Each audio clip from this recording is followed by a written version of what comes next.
일단 둘이 무슨 합의가 돼야 빅텐트도 얘기를 꺼낼 텐데 이제 빅텐트 얘기가 쑥 들어왔어요. 단일화가 지금 이렇게 난항을 겪으니까 이러는 와중에 또 이준석 개혁신당 후보는 일단은 뭐 끝까지 완주하겠다.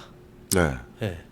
그럼 빅텐트에는 아예 안 들어가겠다는 걸 미리 선언한 거잖아요. 그 제가 이제 빅텐트 없다, 단일화 없다라고 하는 말을 오늘까지 포함해서 방송에서 한 14번 정도를 얘기한 것 같아요. 네. 뭐 앞으로도 계속 얘기를 할 거고요. 지금 국민의힘이 잘못 생각하고 있는 게 이준석 후보가 나가면 민주당의 표를 더 많이 가져갑니다. 동탄 선거가 그랬거든요. 그렇죠. 동탄 지역구가 사실 65%의 민주당 지역구예요. 텃밭이에요. 수도권에서 호남이라고 불릴 정도로 상당히 좀 야당 강세가 센, 야당 네. 성질이 센 그런 지역구인데 계속해서 보수 정당의 출신이니까 너가 나가면 보수표가 갈라질 것이니 그래서 넌 빅텐트를 해야 된다. 심지어 더 나아가서 너 때문에 그러니까 만약에 대선에서 지면 이재명 후보가 되면 너 때문에 진 거다라고 슬슬 지금 책임론을 전가시키려고 하는 것 같아요. 그런데 잘 아셔야 되는 게 이준석 후보는 약간 이념적으로 좀 많이 좀 떨어져 있기 때문에 네.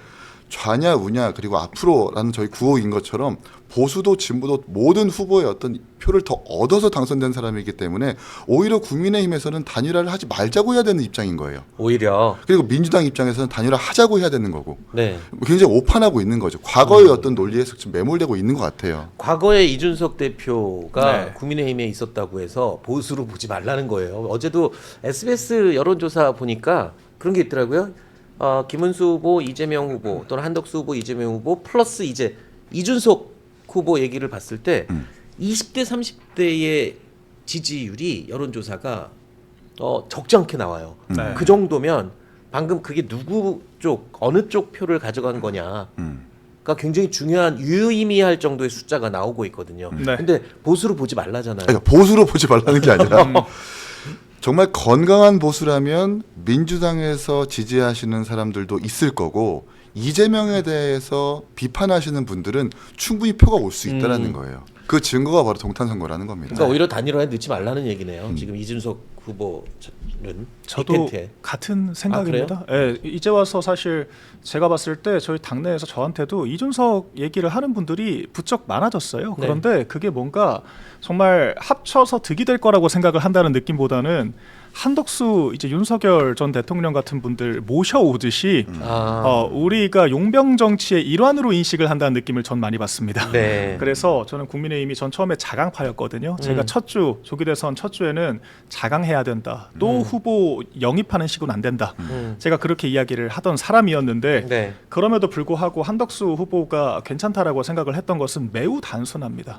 그런 모든 자강이라는 명분을 뛰어넘을 정도로 대선을 이기는 게 더 중요하기 때문에 경쟁력을 우선순위로 들 수밖에 없는 거거든요. 네. 뭐 당권이 어쩌고 내각제가 어쩌고 다 그 비본질적인 얘기를 하는 것이고 이 선거의 본질은 이기는 게 본질입니다. 그렇기 네. 때문에 김문수 후보가 만약에 더 적합한 후보라는 것을 보여주려면 이준석 후보도 마찬가지고요.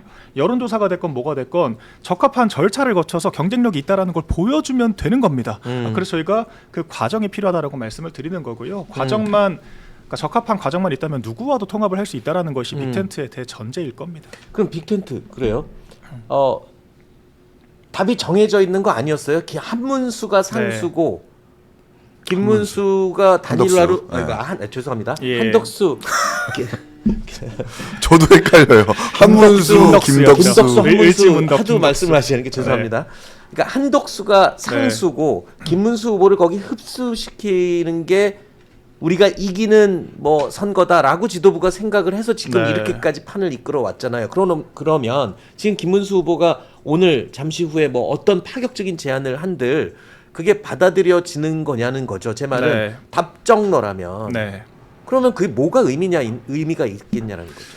혹자는 그렇게 생각할 수도 있겠지만 적어도 저는 그렇지는 않거든요. 그러니까 어쨌거나 저는 경선 과정을 2번 거친다는 것도 사실 절차상의 하자가 있는 건 맞죠. 그런데 김문수 후보가 경선 과정 내내 익스큐즈를 해줬기 때문에 또한 그렇게 할 거라고 사실 경선 거의 내내 전반적으로 그 얘기를 했다라고 해도 과언이 아닐 정도로 많은 단일한 입장을 쏟아냈거든요. 김문수 후보가 네. 경선 최종 후보가 되고 나서 마음을 바꾸어서 네. 이렇게 된 거다. 그렇게 말씀하시는 거예요. 마음을 바꾼 측면도 있다는 거죠. 다만 아까 말씀하신 것처럼 당연히 동정론도 있습니다. 네. 저도 그런 마음이 있어요. 왜냐하면 저도 자강파고 근본이 그리고 명분과 절차가 중요하다라는 걸 알기 때문에 김문수 후보가 지금은 더 지지를 받는 그림들도 있어요. 여러 지표들을 봤을 때. 그렇다면 오히려 더 절차를 거쳐서 내가 더 적합한 후보다, 명분을 안고 있는 후보다라는 것을 입증을 하면 되는 뭘로 것이 입증을 하죠, 그거를? 여론조사가 됐건 근데 아니면 뭐 여론조사는 원적 계속 경선이 됐건 할 수 불리하게 있잖아요. 나오니까. 아니, 그러니까 저는 어제 비슷하게 나온 것들도 많더라고요. 김문수 후보도 그렇고 한덕수 후보도 그렇고 빅텐트를 얘기하기 이전에